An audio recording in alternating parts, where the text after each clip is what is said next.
Halo semuanya, perkenalkan nama saya Henry Saputra. Pada saat ini saya sedang mengikuti pelatihan data analis di PPKD Jakarta Selatan. Dan di video kali ini saya akan membahas tentang mengumpulkan data. Pada tugas pertemuan 2 ini diinstrukturi oleh Kak Kanaya Salsabila Setiawan. Dan pada video kali ini akan diawali dengan pemutaran tata cara web scraping tanpa perlu codingan. Bagaimana caranya? Simak video yang satu ini. Baik teman-teman semuanya, kita mulai untuk web scraping tanpa perlu coding. Kita menggunakan tools Octoparse. Bisa teman-teman cari di Google dan kita pilih download Octoparse. Karena saya memakai Windows, jadi saya download for Windows. Teman-teman bisa menyesuaikan OS dari masing-masing. Baik, jika sudah terdownload, kita buka filenya. Dan seperti biasa, jika di Windows biasa saja, kita install. Saya install DJ Program Files.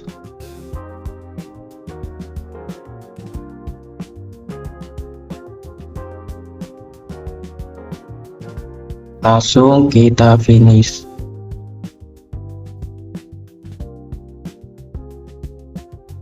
Tip, kita masuk ke halaman login dan langsung saja saat ini saya loginnya menggunakan Google.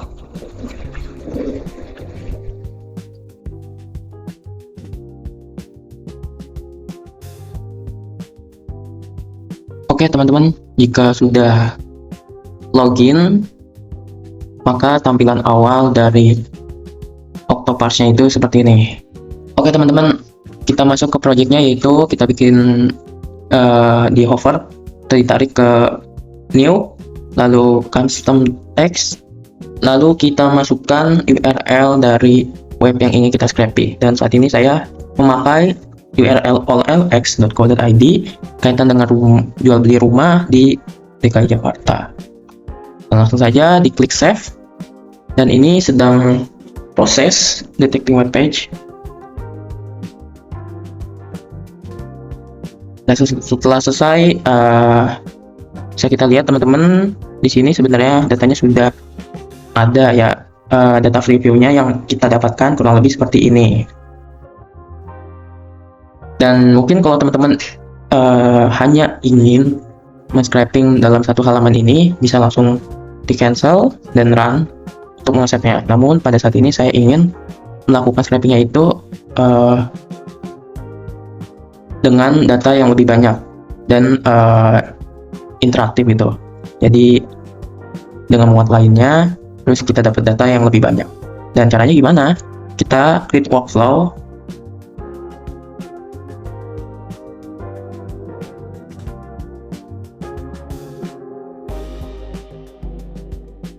Dan kita pilih load more button. Teman-teman bisa milih load more button atau next page, disesuaikan karena di sini saya di webnya OLX itu untuk mengganti atau menambah data lebih banyak, itu dia memakai muat lainnya. Jadi bisa dipilih load more button. Atau jika webnya itu berganti halaman untuk memuat data lainnya yang lebih banyak, bisa teman-teman pakai next page.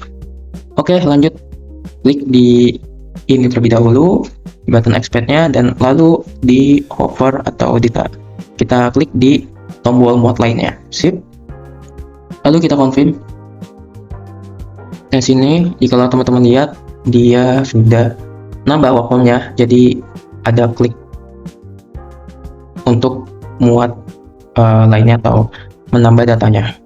Jadi workflow dari scrapingnya itu pergi ke web, lalu dia nge-scroll, dia ngambil datanya, ngeloop item datanya, dan lalu dia mengekstrak menjadi data tabular atau data dalam bentuk tabel, lalu dia muat lainnya untuk mendapatkan data yang lebih banyak lagi dan mengulang lagi kembali ke workflow awal. Sip. Oke teman-teman, jikalau sudah seperti ini, kita bisa mengambil datanya dengan cara mengklik run. Lalu jikalau teman-teman mau scheduling dalam pengambilan datanya, bisa disesuaikan. Namun pada saat ini saya ingin melakukan scraping untuk sekarang, maka saya cancel. Dan di sini ada pilihan built-in browser dan Chrome for testing. Nah, jikalau teman-teman mau melihat proses scrapingannya, botnya di browsernya itu, maka teman-teman pilih Chrome for testing. Namun jikalau teman-teman ingin melihat prosesnya itu dalam data yang terkumpul berapa banyak dalam bentuk tabelnya, outputnya, maka teman-teman bisa pilih built-in browser. Pada saat ini saya ingin melihat langsung outputnya seperti apa yang dihasilkan dari scraping, maka saya memilih built-in browser dan run now. Sip. Oke teman-teman, jadi jikalau tampil seperti ini, maka Octoparsnya ini sedang berjalan untuk web scraping. Untuk banyaknya data ini, teman-teman bisa disesuaikan gitu. Kalau misalkan 560, wah udah cukup nih, maka teman-teman bisa stop proses scrapingnya. Namun jikalau teman-teman mau secara habis, secara keseluruhan dalam web tersebut sampai mentok ke bawah, atau nggak bisa lagi di muat lainnya atau load page-nya, atau tidak halaman terakhir tidak bisa lagi next page, maka prosesnya itu akan terhenti dengan segitu. Dan di sini saya mencukupkan di 1000-an data, maka saya klik stop dan confirm. Oke, maka di sini bisa kita lihat informasinya, yaitu pengerjaan itu web scraping dari URL ini, terus waktu yang dibutuhkan itu 1 menit 57 detik, dan data yang dapat diambil itu ada 1132 baris dengan 822 duplikat. Kenapa duplikat teman-teman? Karena mungkin bisa saja data yang emang di load page itu di webnya itu bisa sama saja gitu. Jadi data-data itu saja. Lanjut, jikalau udah selesai kita bisa ekspor. Nah, di sini ada pilihan untuk remove duplikatnya langsung gitu teman-teman. Sini ada 132 data yang diambil, dan yang distinct atau yang tanpa duplikat itu ada 310 data, dan sisanya 822 data itu duplikat. Nah, jika teman-teman mau ngambil semuanya, maka bisa export all. Namun jikalau teman-teman mau data yang unik atau data yang tanpa duplikat, itu bisa remove duplikat.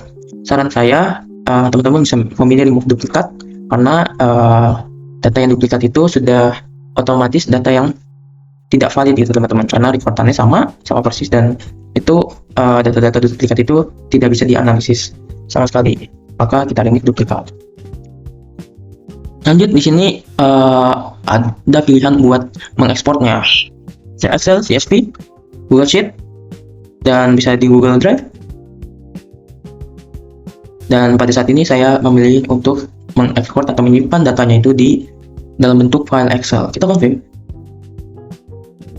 Teman-teman bisa milih datanya mau disimpan di mana. Pada saat ini saya mau menyimpan di download, dan kita save. Sip, data sudah tersimpan, dan langsung saja kita lihat datanya seperti apa.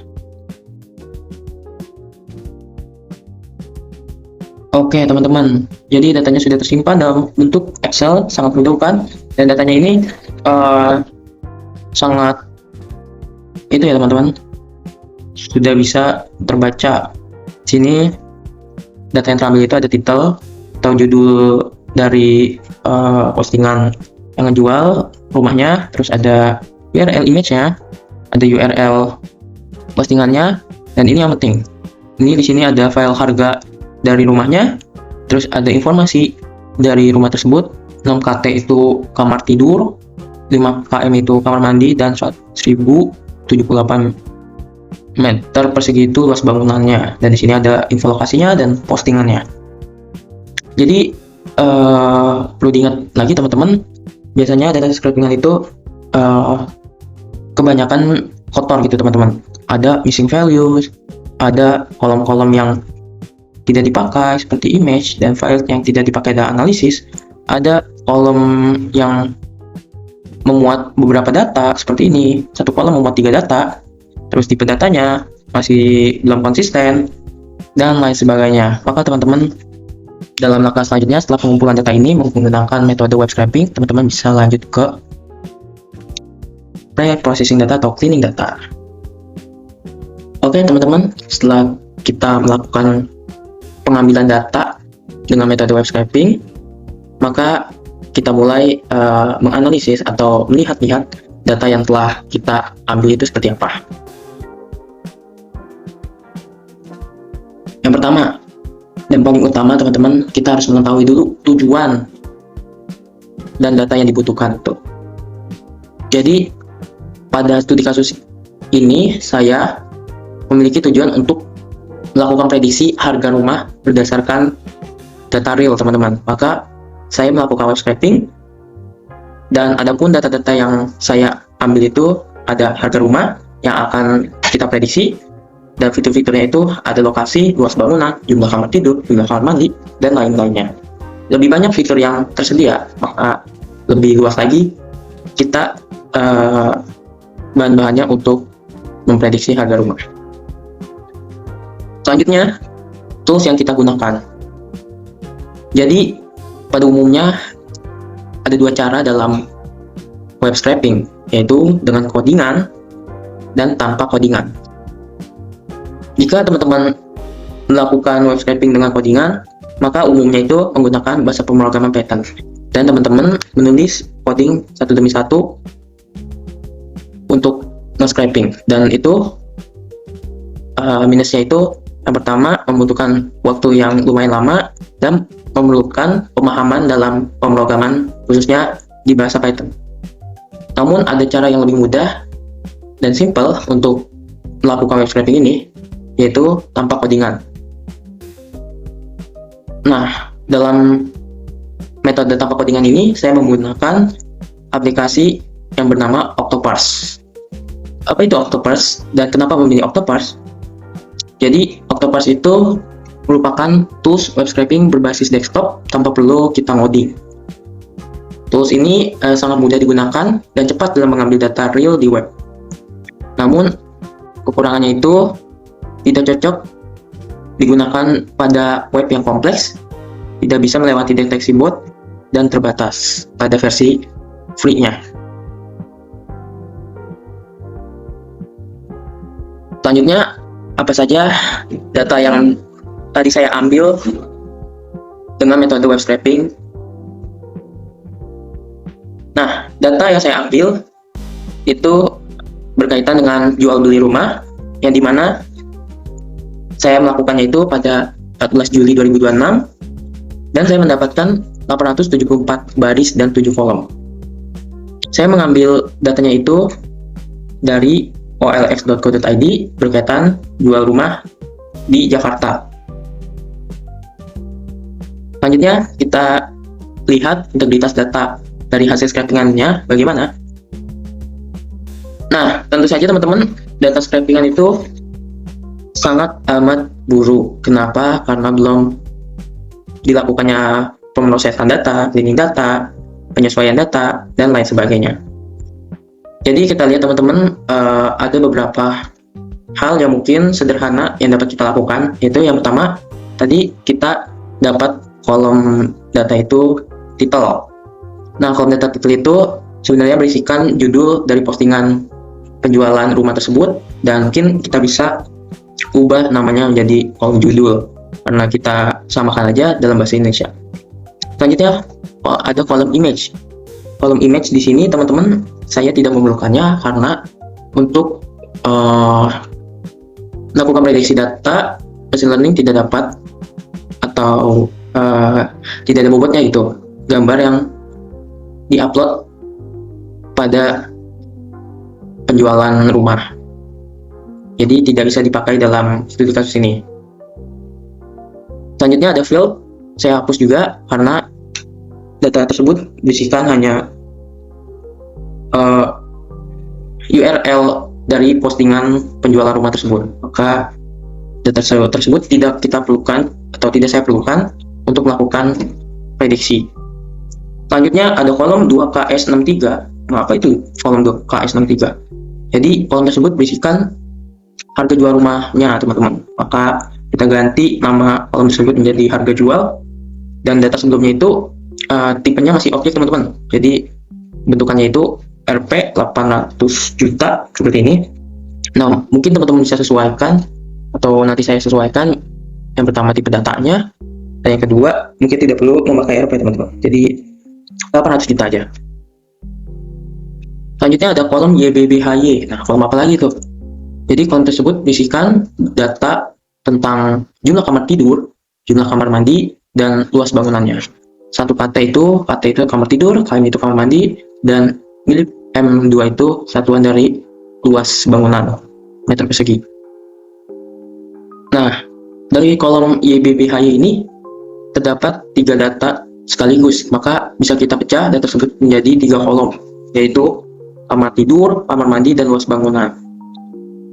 Jadi ketiga kolom tersebut, jika sudah dipecah kamar tidur, datanya 1, kamar mandi 1, luas bangunan dalam mili persegi itu 37. Jadi masing-masing sudah ada pada kolomnya tersendiri.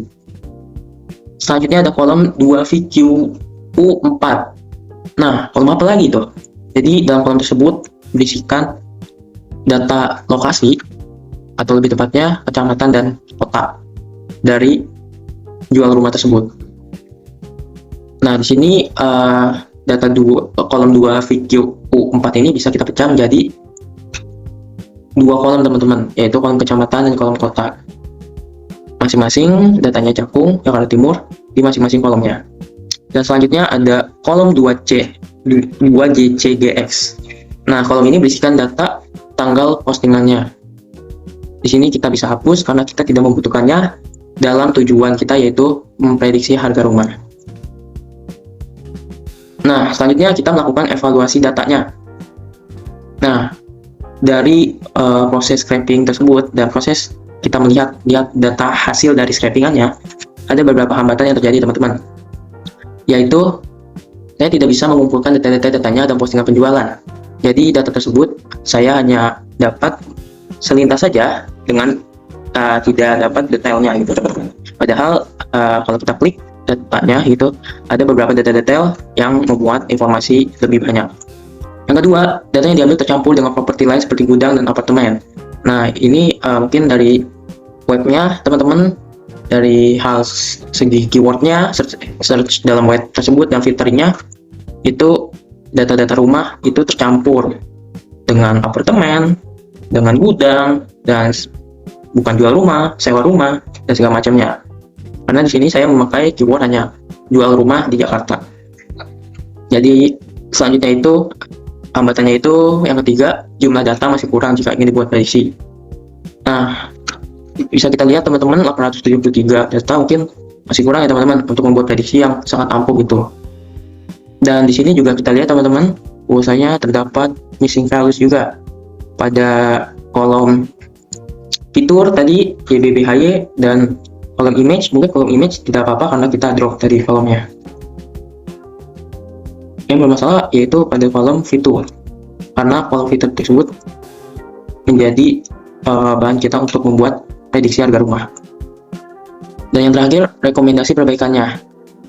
Nah, dari ketiga hambatan tersebut, hal apa saja sih yang bisa saya lakukan dalam next step-nya, yaitu pembersihan data, atau bisa juga dalam pengumpulan data kembali yang kurang-kurang. Yang pertama itu mengumpulkan data-data agar lebih banyak fitur data untuk bahan prediksi seperti luas tanah.